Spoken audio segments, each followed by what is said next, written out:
Once more to Njenje Media TV. This is a series organized by Njenje Media TV titled The State of the Nation Series. As a series, this is to drive and deepen conversations around good governance and leadership questions to help to hold to account opinion molders and those who are anticipating to come into governance. This is a weekly series. Our guests are selected across various strata of the society, which includes but not limited to politics leaders, community leaders, religious leaders, and community mobilizers, and many more. Now, as you are aware, we have had this in the past. We have had the privilege of having people like Sam Ohuabunwa, and we have had Ade Malik Ado. We have had people like Pete Obi, and we have had also someone like Dele Momodu here. I have the privilege today to have one of those that many, as long as this platform is concerned, have heard him speak on so many national issues concerning Nigeria. My guest today is no other person than the erudite professor of International Relations and Strategic Studies, who is also the director, Buratai Center for Contemporary Security Affairs. He is, today as we speak, a 2023 presidential aspirant in the Social Democratic Party, the SDP. I have the privilege of having Professor Femi Olufunmilade in the house. Professor, you're welcome. Thank you, Mazi. It's my delight to be here. Thank you very much, Prof. Let's get the ball rolling. Prof, recently you have declared to run for the office, which in 2011, 2014, 15, when the merger occurred, and in 2019, you supported the current president in the person of President Muhammadu Buhari. Today, you are throwing your hat in the ring. And when you declared within the academic community. What informed your decision to join this race and not to support any other person, Prof? Well, my highly respected friend, Mazi, okay. The main reason why I decided to join this race this time around is because I find it very difficult to see aspirants who can, give Nigeria a new lease of life in the race, especially in the two dominant parties, the APC and the PDP. I see people that are tired, that are old, that have been in government at one time or the other and didn't perform any magic, being the leading candidates in those two leading parties, leading aspirants rather. And since I'm not new to this game as an observer and someone who works in the background, I realized that it is among those people that the candidate of these two parties are likely to emerge ultimately. And I couldn't see anything extraordinary happening thereafter to this country. Meanwhile, our problems as a country have become even more complex. Is it insecurity? Insecurity has acquired a new level of complexity. Is it economy? The economy has reached a stage now where the federal government does not even have enough resources to pay its own staff. And it has to go and borrow it to even pay its staff, not to talk of spending on developmental projects. Almost everything is tied to debt and more loans. And you think of the percentage of the budget that now goes into debt servicing, and you are bound to tremble. And on a daily basis, more loans are being shopped for here and there. You wonder, are they selling the country finally, or what is really happening? So the problems are such that we will need the very best brains that this country can offer in various sectors to turn things around and save this country from total imminent collapse. I, of course, have people that I look forward to, or I look up to, rather, in my field, in the academia generally, and in other walks of life, that if they step out, I will step behind them and queue and say, lead us. But unfortunately, none of them is really showing any interest. Of course, there are some individuals that you can say they are technocrats. They are, they appear to be knowledgeable people who have ventured into the race, but unfortunately and sadly, they do not have the kind of political experience that it will require for them to make any impact in a political contest in this country, the way I understand it. I have been part and parcel of the political process since 1998, when I was involved in the formation of Alliance for Democracy. I was political assistant to Olechi Bolagi, who was the leading light in the formation of that party. And I was by his side when we toured the nook and cranny of this country, selling the party to Nigerians and fielding candidates on his platform. And there was also CPC, Congress for Progressive Change, which INEC reluctantly registered just about 3 months to the 2011 presidential election. I formed that from the scratch for General Buhari to contest on his platform. And I worked with the likes of Engineer Abubakar Galadima, Malam Suleyama, Engineer Suleiman Adamu, the current Minister of Water Resources, and the rest. And I know how we were able to navigate the murky water of Nigerian politics, where money was everything, but without money, we were able to pull about 12 million plus votes, and we were able to also get the poorest of the poor in this country, the so-called Almajiris, to even contribute money to our campaign and to police our votes, to monitor our votes free of charge. They thought it was impossible, but it happened. An election in which all the money we were able to pull together was no more than 800 million plus. So at a time when PDP was giving 3 billion per state for that election. So it is against this background, Mazi, that I said, if I know what is required to turn things around, and I understood the political terrain, why can't I throw my hat in the ring? Of course, that wasn't just what pushed me. There was, of course, people that also strengthened my resolve and said, look, go ahead and give it a shot.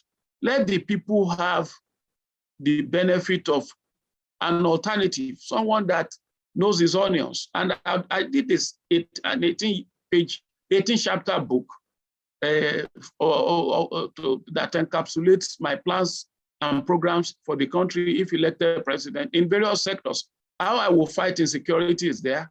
How I will provide robust defense for the country is there. How I will industrialize the country, how I will make power generation and everybody's endeavor and to make it adequate and stable. All those things are there. So this is because I cannot afford to follow someone that I don't really have that conviction. He has got what it takes to do the magic, because you need nearly almost a magic to turn Nigeria around the way things are now. So that's why I'm in the race.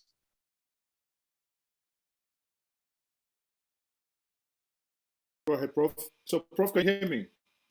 I can hear you. Yes. So the question is, now, so if Nigerians accuse you of, some Nigerians who do not like what the current government is doing, when I remember one of the interviews we did have, and a lot of comments there were saying, well, you were part of those that brought the calamity, quote unquote, I mean, in their words, not mine, saying that you were part of those that brought the calamity to them. Now, the question is part of the reason why you are coming in to contest is to correct that calamity that you brought upon them? Well, my brother, I don't really buy that thinking or that notion.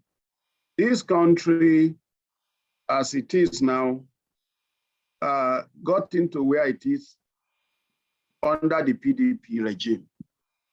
It's not something that began with the APC regime.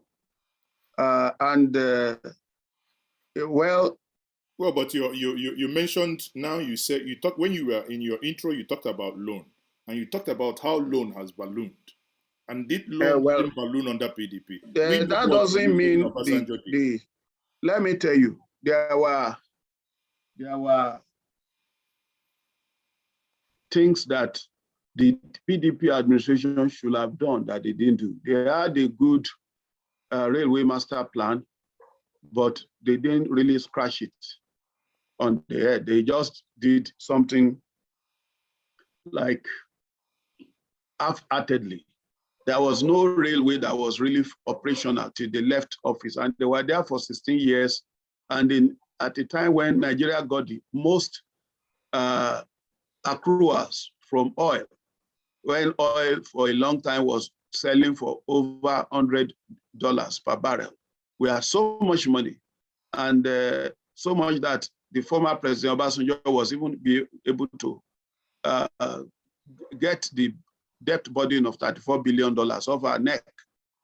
But he tried, Obasanjo tried, but the subsequent ones, they didn't really justify the resources at their disposal.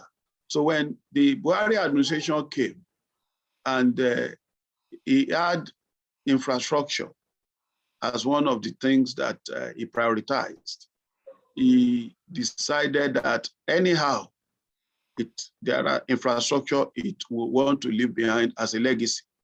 The functional railway system is one of the things he zeroed in on.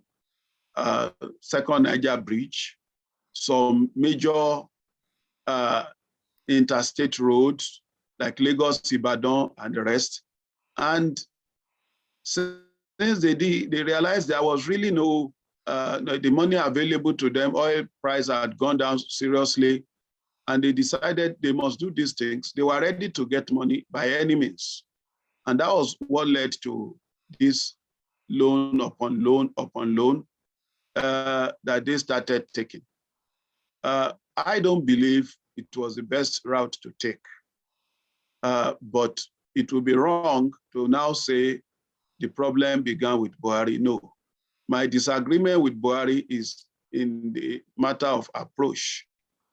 There are other funding options it could have explored. For instance, build, operate, and transfer, BOT option is there. It's a question of marketing what you have adequately enough, and you are likely to get those who would want to buy into it. But they are in a hurry, and they just can't, they don't seem to be ready to wait even a second. Anybody who is ready to provide the money, they will take it. So it is possible, for instance, to bring these same Chinese people and do a kind of a long-term lease on some of these railway routes to them. Build it and recover your money. It could be for 30 years, it could be for 40 years, it could be for 50 years. That will not bring debt upon the country. That will ensure that the rail service is efficient and available and affordable, because it's not going to be dogged by corruption, because it's not government of Nigeria that owns it. It has to be affordable to the people, because if it's not affordable, the people will not patronize it. And it has to be efficient and stable in its services. Otherwise, people, it will still not get them back the money expended on it. So that is an option that the Buhari administration did not follow. So, but to answer you generally that, oh, I'm one of those who brought Buhari administration and then upon this country. Every Nigerian who voted participated in that. If we are to apportion blame, then every Nigerian who voted, every Nigerian who campaigned for APC and produced Buhari as president then is also guilty, not just me. Maybe I may take some huge, if they want to share the blame, of course, a greater chunk of it will go to me because I started from the scratch, laundering his image, bombarding the public sphere with promotional articles, etc., about him. And let me tell you that I have no regrets even for doing that because I had the best of intention for the country. Buhari is not a man that gives anybody money. And we have been with him as long distance runners. Buhari never gave me 1 naira. Rather, over the years, I've spent my money campaigning for Buhari. I will be in Abuja 2-3 months in his presidential campaign center, spending money on my hotels, flight here and there, at my own, all of us that were really there, mostly intellectuals, that volunteered ourselves. I remember Chris Ehirim of blessed memory, NUJ chairman of Abuja. He was there too. It was a pan-Nigerian affair. Osita Okechukwu, also from the East, and so on and so forth. MB Shehu from New York. He will always come in. He's a cosmopolitan. And we did it because we believed he had zero tolerance for corruption. He's a disciplinarian. I investigated Buhari privately. I went to his house in Daura to survey it. There was no even interlocking in his compound. It was just a modest bungalow that anybody could build. And the only sign that this house could belong to an important person was just one policeman I saw there. I visited his house in Kaduna. I told him the day I first visited his house in Kaduna on Sultan Road, I said, Your Excellency, I can tell you, you are not a pretender. If you have stolen money from the things I've done by way of reconnaissance about your person, there will have been a slip somewhere. Look at your house. An assistant director in Abuja will ask better house than this. His sitting room was hardly big. It was not as big as my own. So and then I interacted with him and asked him that, are we going to see something similar to what you did in terms of making sure you have zero tolerance for corruption, there will be discipline in the way public affairs is conducted? And the response was positive. So it was on that basis, we said, whatever it would take, you don't have money, you don't have resources, you don't have the gift of eloquence like Obama, but we will pull our talents together with the intellectuals that are with you, and we will try to make sure you become president. So that was the motivation. Okay. If after getting there, he has deviated or he has not performed up to expectation, you can forgive us that we are humans after all. Prof, let's not dwell much on that. Now, in that, as you just rightly said, if we go back to that APC once more, before we move to your campaign proper, you have a chapter of the APC manifesto to your credit. Would you say that that part of your contribution has seen the light of day, or that that has, as the larger perception of Nigerians, that has been also been neglected or was neglected? Prof, are you there? My dear, the thing is that I wrote 2 aspects of the APC manifesto or collection of policy papers: defense policy and foreign policy. The aspect on foreign policy, I recommended, among other things, economic diplomacy. That is, our economic interest, since our economy is not in good shape, in dealing with other countries, things that can help boost our economy should be of paramount interest to us, should be our focus.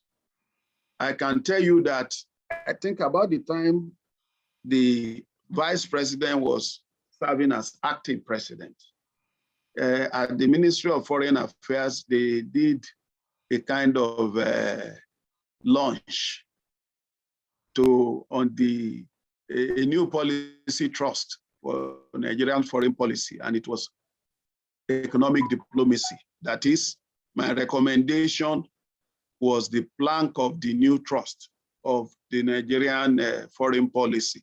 So to that extent, even if I had not seen so much of what I would have expected, I would say at least formally, it has been adopted. That's the foreign policy direction I proposed. In terms of defense policy, I would say that has not been touched in any way, because I recall that one of the cornerstones of what I believe Nigerian defense policy should be is the establishment of an indigenous military industrial complex. What that means is that you have a defense industry that manufactures some of your military equipment, some of your hardwares. But they are doing that now. They are doing part of it. Well, to the best of my knowledge, DICON, Defense Industry Corporation of Nigeria, established in 1964, about the same time that of Brazil was established, has not produced anything that what talking about. There was a time under Obasanjo when he said they had to do some rifles and they toyed with it. In recent time, we saw, I think, pardon me, I can't remember this name. There was a general that an armored tank was named after, and that armored tank is produced in Nigeria. Is that not in line with your proposition? Well, that is not. Maybe what you have in mind is a company in my area, in Ishonremo, called Prof. That's not Prof. This is manufactures armor tanks and exports. This may surprise Nigerians. And it has been doing that long before this administration came into power. And it has been exporting even to Zimbabwe for some years now. So, okay. But what happens in the army, let me tell you, they do some refurbishment. The Air Force does it too. There were some jet fighters that they tried to retool on their own, so that because they realized there was no money to bring in new fighter jets. And so all those refurbishment, they do not amount to having a defense industrial complex. You should have a maintenance unit in a country that has. Prof, because of time, let's move quickly. Prof, you are an Awoist. At the same time, you are a student of Bola Ige. Now, it's the same thing. Well, Bola Ige too is just as a senior Awoist. And I'm glad to note that today is Awolowo's birthday. Wow, what a great day. Yes, if he were alive, he would have turned, I think, 100 and he was born in 1909. So remove 9 from 122. He will have been 113 years today. Now, Prof, I'm getting somewhere with that question. Today, in their pragmatic way of thinking, there is a concept that many have argued that it wouldn't work in Nigeria. Now you have joined a party that is neither of the two main political parties, the PDP and the APC. You've joined the SDP and hoping to fly their flag. There are two questions to this. One is, in the party you've joined, there are men of deep pockets. And there is this conversation of SDP being part of what they call the third force. And if that be the case, what are your chances and what will be your strategy of emerging as the SDP candidate? Well, Mazi, I'm not new to the SDP. I came into the SDP in 2018. And the reason why I'm there is not because it's the only alternative party available, but because of its manifesto of social democracy. Its philosophy and creed align with my own ideological orientation. It prioritizes the people first. You know, it believes that there are certain basics of life that every society, every decent society should guarantee to its citizens. Education is one of them. Health, access to health care, affordable, free, is also part of it. Integrated rural development that will provide jobs and ensure that the country is able to take care of most of its consumer goods that can be produced within the ambit of its resources, etc. So for me, mine is to let the people in the party see what I have to offer. Theirs is to decide whether I am the right person for the job or not. But I believe that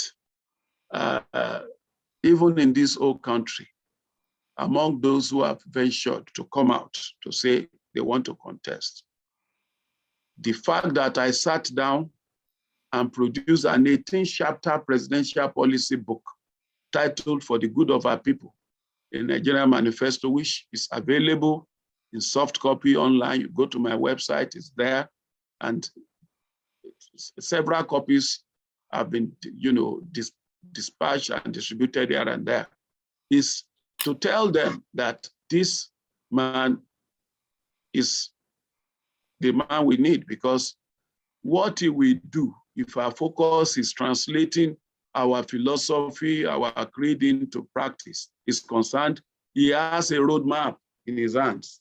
So when you now talk about deep pockets, well, if the deep pocket means somebody that will ensure we remain where we are by coming to dole out money to people and not let people take their decision as to who should fly the ticket of the party objectively, but to look at rather an ephemeral, transient, spur of the moment share of money that doesn't give anybody breakthrough.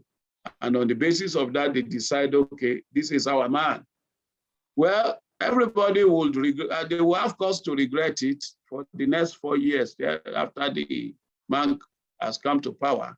And some of them, it can even lead to their death when they go to a hospital where they need the emergency attention and the basics to revive them are not there. It can be their children, everybody. It could be through road accidents, God forbid, when you don't know there is a huge pothole on a smooth road and then you suddenly land yourself in it. It has happened there and there. I have experienced a similar thing, and it was just by the grace of God. That's why I maintain a minimum speed for myself when I'm traveling, because every Nigerian road is like an uncharted terrain. So if that is what they want, and I don't think that is what they want, because I've interacted with quite a number of them, and they said their goal is power. And if you want to get power as a party that wants to upstage the party in power now, you must have something better. I am the kind of person they should be proud to present before Nigerians. I'm the kind of person that is not scared of engaging anybody in a presidential debate, that they should be the one, rather, with all humility, that should be scared of being paired with me to come and engage in a presidential debate. So I've got a lot going for me, which intellectually, in terms of knowledge, and in terms of the constituency I come from, mind you, in case you don't know, the entire academia are going to rise up to support me, because I will be the face of our campuses, whether universities, polytechnics, colleges of education, and what have you, because they know that once I get there, all the things they've been complaining about, I'm going to address them positively. Prof. And they should know in the party that if the entire academic community in Nigeria, there is no state in Nigeria that doesn't have up to 10 higher institutions, private, public state, private federal state, whether polytechnic, whether universities, whether colleges of education, whether school of nursing and all the rest. If the entire academic communities in each state or staff and students in their hundreds of thousands decide to go for it, they are going to win. I will be the winner. So how does a party throw away such a candidate with such prospect and go for somebody else? The question is, we appreciate where you're coming from, but how would you then convince the academia across board? You know, because obviously you know that up till now, there are conversations with the the labor union, or rather with the Ministry of Labor under Dr. Chris Ngige, that you have these disagreements. As you are aware, ASU has just basically gone on strike. What is it that you're going to tell them to make them believe you that once you come, and how are you going to find that money that this government is not able to provide that will make them, stop? Mazi, let me tell you, maybe we all need to go and read a book by Chief Femi Olufunmilade, whose birthday is today. The Problems of Africa, Need for Ideological Reappraisal. My takeaway from that book in a nutshell.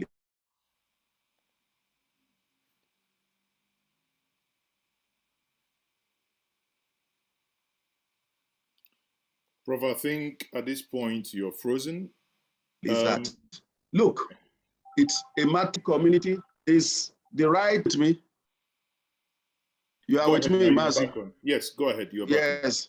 If you believe the academic community is the place to prioritize as the foundation for national development, that is where research into the housing, roads, industry, agriculture, that is where innovation takes place, new machineries are invented and all that, then you will, if you know that is so strategic and foundational to national development, then you are not going to allow them to be going on strike for months. You are not going to allow them to be scavenging to survive. So it's a matter of priority. I will prioritize the place. And the issue of money not being enough is a matter of priority. There are lots of things that money is going into that don't seem to be worth it.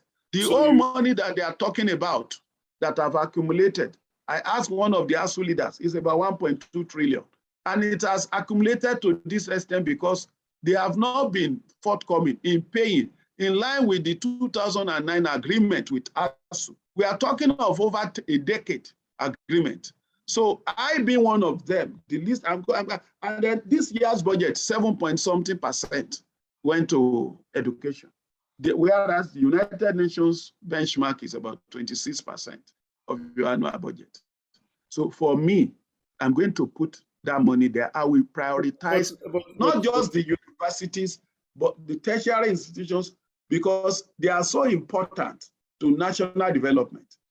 Ensure that they are adequately funded, get the best of laboratories, get the best of workshops, make sure they are well remunerated. It's a matter of priority. It will be my priority. And the money they say is not available, you need to prioritize. Take money from some areas that are not worth it and put it where money is. Sorry, Prof, you just said it here that we have 7.something% as education budget. Isn't that clear that Nigeria is a poor freaking country?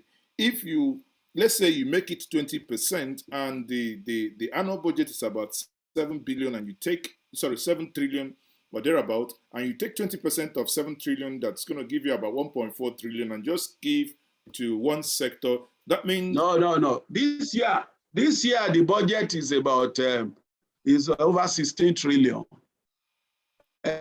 Education has always been put at the lowest rung of the ladder in the priorities of this, of the leadership of this country, successive administration. And that is why ASU has always been agitated. They don't really think the education sector means much. It's anything that should engage their attention. where they want to put a lot of money most times in Nigerian successive administration is to put money into some bogus infrastructure that at the end of the day, look at the talk of power. Over $16 billion went into it under one administration. And can you see the power? So the issue is when you know that something is important, you give it priority. If I don't pay that money at once, I can pay it twice. Okay, Prof, let's quickly. And there are lots of leakages, a lot of looting still going on. So what I'm going to do, look, I have a plan on how to run an efficient budget, a budget that will be implemented more or less 100%. I call it budget implementation monitoring system. My budget will be monitored by all Nigerians, not budget IT, or what is the name of that NGO, because there will be a website where the releases to the MDAs will be posted on a quarterly basis. You know, Ministry of Finance releases money to ministries, departments, and agencies on a quarterly basis. So there will be a website where each agency of government. Yeah, but Prof, do you need to, as a president, eventually, let's assume you are the president, do you need to get involved? Does the presidency or your government need to get involved? Isn't that a failure of the finance ministry, not to... No. The finance ministry is still under me. Let me be done with what I'm trying to tell you. The president can get involved in everything because the buck stops at my table. I'm talking about accountability, transparency, a system that makes account. It's not about getting involved in anything. It's about you getting involved, the ordinary man on the streets, to see how much money goes into each agency of government on a quarterly basis, and to see a list of things those monies released on a quarterly basis are meant for. So if you see that the road that leads to your village is listed there as one of the things this quarter's money will be expended on, so you are there to monitor. And if by the end of that quarter, if nothing is done, and you see a remark at the end of the quarter that this has been done, and they mention that that road that leads to your village as 100% executed, then the onus is on you to blow the whistle and say it's not true. So that is what I'm saying. Corruption thrives in secrecy. That was why some people said there should be a freedom of information bill, which became a law, so that they will be able to go and find out what happened to this money, what happened to this other money. But what I'm saying is that you will be able to monitor how your money is being spent on a daily basis. What is bad in that? Okay. There will be in each agency of government, there will be a desk officer that will upload how much comes in this quarter and what is being spent on. What are the ongoing projects? Whether they were used to meet recurrent expenditure, to pay staff salaries, how much have gone into staff salaries. If it is a federal university, maybe they are building a new laboratory, or they want to acquire a new generating set, it will be there that out of this money, so amount is going for this, so amount is going for this, and at the close of that quarter, there should be a kind of roundup that this has been done, this has been done, this has been done. And if something is not yet completed, it will be carried over, it will also be remarked. So there will be nowhere. And if at the end of a quarter, you are not able to justify the money given to you, the Federal Ministry of Finance will have received a directive from the beginning that until you are able to justify the money release, the quarterly release of the last time, you are not to get another one. Because every country must devise a strategy of its own survival. Looting is our problem in this country. We just see budget upon budget. At the end of the year, they will not do anything with this money. Then last minute, they will now see how to share it. If we want to stop that, you must make it the business of everybody to see how money is coming into everywhere you may be interested in and how it is being spent. Prof, let me quickly come there. Please, in 1 minute, I want you to answer the question that I posed to you before, but I think you jumped that question, which is on the third force. Okay, what is the question? Your party the party you're vying now, it's one of those parties that are under, and they are going ahead and having this discussion of third force. What is your view regarding the third force as a means of winning? Public decision on third force. No. On third force, no. SDP is not part of the third force. I can assure you. I've engaged the leader, those who are the leadership of the party. I asked them that, are you ever going to buy this idea of collapsing your infrastructure and teaming up with some other parties to say you have a common candidate? They said no, that is not going to happen. And I don't believe in it. Okay, if you are a strong candidate, so if you are a strong candidate, if you do not believe in it, Prof, if you do not believe in it, what strategy then, apart from getting the people in the academia, which is, as you said, is your backbone, what strategy are you going to? I mean, obviously, you know how many millions that you need to win election in Nigeria coming 2023 with the introduction of beavers. A lot of things are not going to be possible anymore. That means more is needed. How are you going to do it? If there is no way my brother, to come together with others. I have a lot of things going for me. As Femi Olufunmilade, I've got a lot of things going for me. I was part and parcel of the formation of AD, Alliance for Democracy. The network I had in AD when I worked with Bola Ige, who was the center of gravity of Alliance for Democracy. The network are still there all over Yoruba land. They are the ones sharing my posters. They are the ones forming their own respective units of Professor Olufunmilade Support Organization, POSO. It's all over Yoruba land, the Southwest, and it's moved to other parts of the country. So that layer of network is there. Then the CPC network, Congress for Progressive Change, when I work with General Muhammadu Buhari, many of them are dissatisfied with the way things have gone under the APC administration. And don't forget, in 2010, I was the one who coordinated what we call needs assessment research. That is, what are the needs of each community, each state in Nigeria? Members of the Buhari Support Organization, which I rechristened Buhari Osinbajo Support Organization, are in all the 36 states and the FCT. They were the ones that carried out the data collection for me in each of those states, and which we then analyzed and we submitted to Buhari the particular or peculiar needs of each state, which he would use to campaign when he visits that state. For instance, I remember when he was to go to Cross River, one of the things I told him was to say the issue of Bakassi Peninsula will be revisited.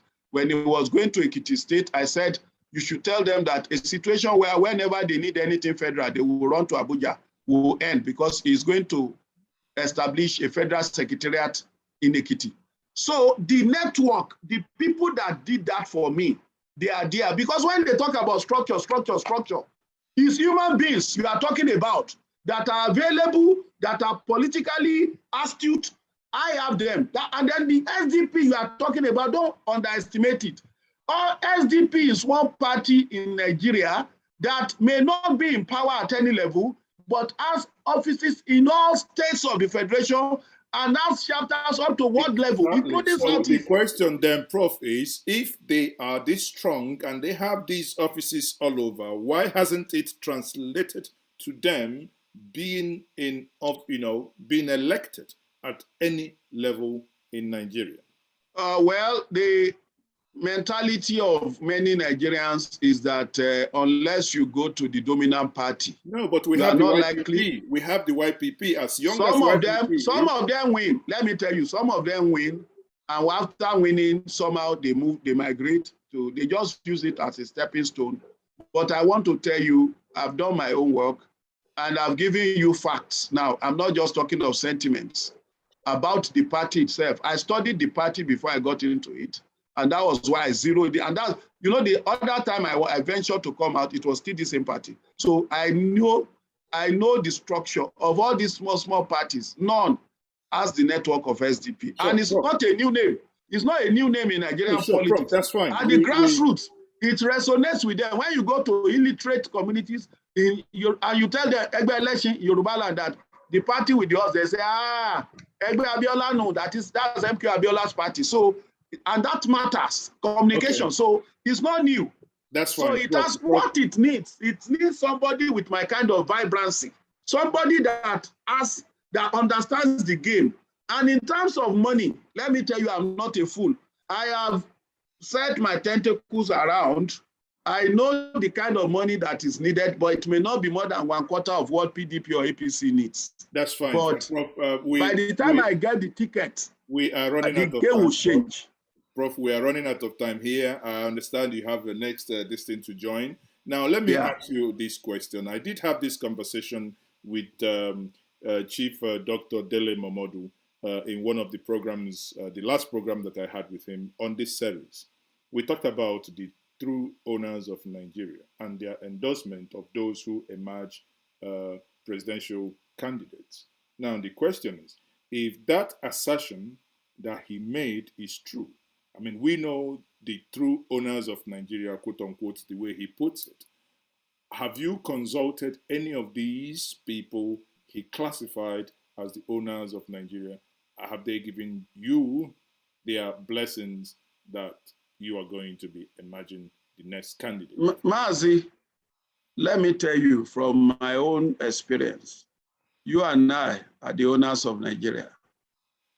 The man on the street, we are all the owners of Nigeria because we all carry one vote. Some people are influential, I can say that.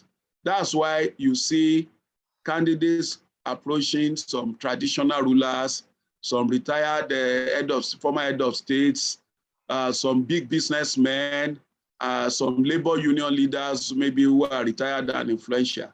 So as far as consultation is concerned, some even go as far as meeting some church leaders. They will say, it's church. They run into his members are running to 30 million. Oh, you have to visit him. And they do. So as far as that is concerned, I'm also doing my own. I'm doing my own. But you see, most of these are not things you have to be making a public show. The other time I wanted to come out, for instance, I met with former President Goodluck Jonathan on June 18. On June 12th, and I had a 5-hour chat with him. And then he told me something about, yes, you are doing the right thing, that this type of consultation with me, now I know you, that there are influential people also like me that needs to know you. That is when you visit them, that they will know you. Okay. And I also said he believed I'm a serious candidate because of the things I told him. So okay. As far as that is concerned, one will be doing that. But I want to tell you, there is nothing like owner of Nigeria in 2023. Nigerians are going to take ownership of their country if it had ever been in anybody's hand. Okay, thank you very much, Prof, for that straightforward answer. Now, Prof, let's. You are a professor, and you are hoping and to garner most of your vote from the academia. Now, but let's not all. That is my catchment area. That is my base. That's your catchment area. In addition to my party. Yes, that's your catchment area. But that's they not only those who are well educated are Nigerians. But that brings me to the next segment of this conversation, where we move to the streets. Now, Prof, na street, I dey drag you enter so. You na professor. You na lecturer. You na the director of Buratai Center for Security Studies, or how they call them. As it be so, Prof, if we go for Northeast, people they die. You come to the Yoruba land, they kill, they wire people anyhow. You come North, Southeast, this story, not the same thing. As you be Prof now, Nigerians watching us globally will be thinking, no be grammar, this man they blow. This man no they understand our language. Can you tell Nigerians now, say, as you day here, what is it you could do for them as regards to the joblessness, the job where they not get, as regards to the insecurity? Nobody say safe. Okay. And come top what you could do in 2 minutes regarding the economy too. As for the killing where they go on for Nigeria from north to south, east to west, I myself, I'm a victim. because he get one of our staff, Kevin Sebekai, where this X-Men kill. He get one of my colleagues, Shoilola, who the X-Men, they kidnap him. We go look for money Sote to rescue him. Look, these people where they kill up and down. Now one thing they carry, where me and you no carry, now gone. All those community where they border side, where then they enter, carry human picking like then they carry snail. I go give them short-term training, where no go past 1 month, and we go give them weapon. Those where they responsible in those community, we won't be volunteer. We go give them the gun, and we go give them training on the things where they're supposed to know when they fight with gun, so that all these bandits, they get blood for their body. When they know say that community, the people where they harmed, they no go trouble them again. So that is one thing where I go do. Within 3 months where I come to power, I go do that one. For the long term, I go create state police. Each state supposed get their own police. Where people where go, the people where go be police, then go be people where they talk the language of that community, where understand that community. So when they employ my brother, your own brother, to protect our own community, they no go fold their arms, see killers enter, and they no go do something. But when you carry one Femi from Ibadan, you carry and go to Sokoto, outside no sabi, Fulani no sabi, you say me go do police work there. You carry Salisu from Kano, you carry am go Enugu. I'm robber they talk, where in they drink beer, you no understand. So now that kind of thing be part of our problem for Nigeria. Each state will get police, and the police no be the one where governor go they take harass people. The guideline go dey. Anybody wey mess up with police, he go face them. That is why. Then in terms of the job where you not go do, even this police where we say we go allow me them create, no be job, no be all these young boys where they able body where no get job go dey there, then go dey there. And when security come dey, many people where don't abandon farm now, then go there, and then the money where we go support farming. A lot of people go see farming as something way good, then go there. We go put money for agro processing, where when you process to plant tomato, your tomato come plenty past the one where they fit sell for market. Those way go buy them off takers, where go process them into tomato puree, then go day. So because anytime you can even go to your farm in the night, insecurity no go day. Nigeria go come there as the day before. So many of these things, then they interlink with one another. But insecurity na bibaba. Now there we go start. Prof, if I say this street, na there where you talk matter finish. Now there you don't talk the matter finish. Now let's come back to real life, Prof. Thank you very much. Okay. Thank you very much. Thank you very much for escorting me to the street. Now, Prof, you are a man who believes in equity, right? Yes.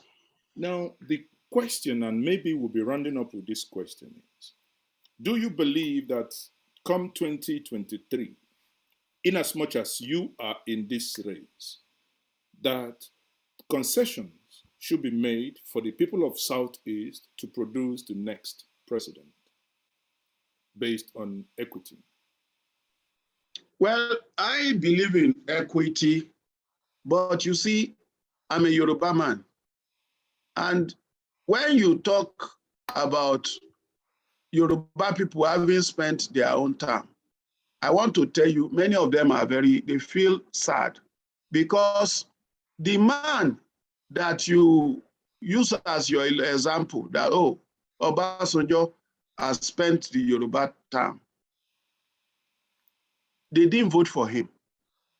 They didn't want him. Their belief was that he was coming to serve the agenda of conservative forces in the country. Issue of restructuring, which was dear to their heart, he did not touch it as president.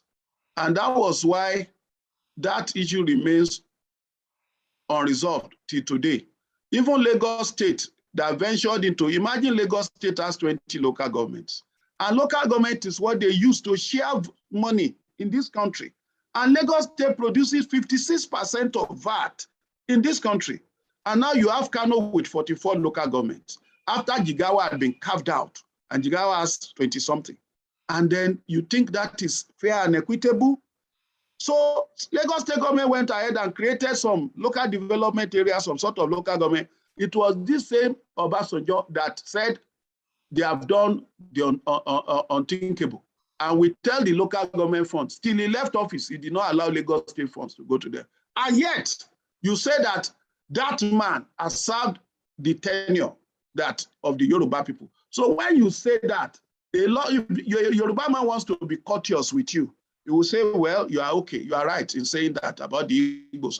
Obviously, we've not had of an Igbo being president in this country, except to Rosi, who spent just 6 months. Sorry, but when you are talking of the consequence, his inability to do those things you mentioned, does that make him not to be a Yoruba man? He was not voted. They didn't want him. By the Yorubas. He did not want. He didn't even win his ward. I was in the campaign with Bola Genao in Eddie. Even his ward, he did not win. He didn't win anywhere in Yoruba land. He didn't win a single ward in Yoruba land. What does that tell you? And you said the Yoruba produced president. Many of them, when you say it, I know what they talk. They say it's not to just aggravate our friends. We don't hear. It's true. Now our candidate, they keep quiet. They are not happy. What were the things that the Yoruba wanted that he did? Now, apart from the fact that Adi himself, he didn't give a damn because they didn't vote for him. Okay, Prof, if having said that, let me now answer the other side of it. We know that they talk of a tripod in Nigeria, that Nigeria stands on a tripod. Oh, Hausa, Fulani, Yoruba, Igbo. Even though I don't believe in that tripod, because even when they talk of Wazobia, my sense of justice, normally when NTA, after news, in those days, they would say, Okwamalafia, Kachifonu, Odaro. I would say, how would you want the Ibibio man to feel? How do you want the man from Ibiraland to feel? The Benin man? Are we the only people? So, but if indeed what we have is a tripod, I am all for an Igbo man to be president of Nigeria in 2023, and I will be willing to even yield the turf to him if I see that that Igbo man commands a lot of enthusiasm and support from the vast, the generality of Nigerians. He appears to be a popular person, like the late MKO Abiola, somebody that has a national appeal. And we know that he's a man who loves people. He will serve people. I will persuade all those who are following me that let's do our best to get this man there. Prof, I promise you that one. I don't want to put you on the spot, but based on what you just said now, hypothetically speaking, who in the Igbo nation do you think fits that bill that you just spoke about?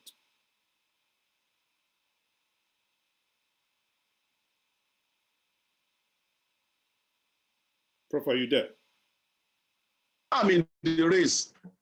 So that makes it difficult for me to venture into answering this type of question, because that is what people will hang on to. Some will say this man is not serious. He's already marketing. Okay, we don't want to get into name dropping. But I've talked to you that if we have someone who is nationally accepted and is really loved, and we have that conviction that he will put smile on the faces of the common people. That is what I want too. That's what I want. I will put in after all, Rob Buhari is not Yoruba, is not Igbo. He's from the far north there that have been in power for a long time.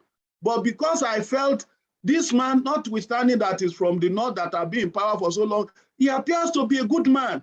He doesn't tolerate corruption. He's a disciplinarian. He will turn things around, and the country will be a better place for everyone. That was why I followed him. That was why. So I'm still myself. Prof, thank you very much for that. We will be rounding up now. But before I leave you, Prof, you mentioned that people could go to your website and take the book you've written on how you intend to govern Nigeria. Prof, can you tell us which website is that so that people will know where to get the book?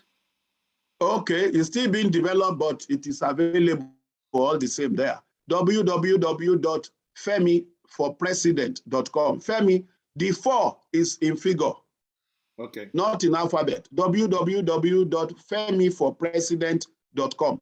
So, viewers, you've heard it. You can go to the website Femi for President. There you will see his thoughts on what he intends to do if elected. Sadly, as we are speaking, Prof, Nigeria just happened to you, and you are now. Yes, you can see. So I just hope the inverter, they will put on the inverter now. Then okay. I will move to the. Yeah, so thank you, sir. So Prof, your final, in your concluding thought here, can you tell us again, what is it that you're telling to Nigerians watching you now to do in order to ensure that you are, you emerge the candidate of your party? I want them to reach out to me and let us work together.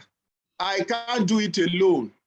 I'm offering myself because I believe I'm good enough. I know the problems of the country. I'm a political scientist. I understand what is wrong with various sectors of the country, and but I cannot do it alone.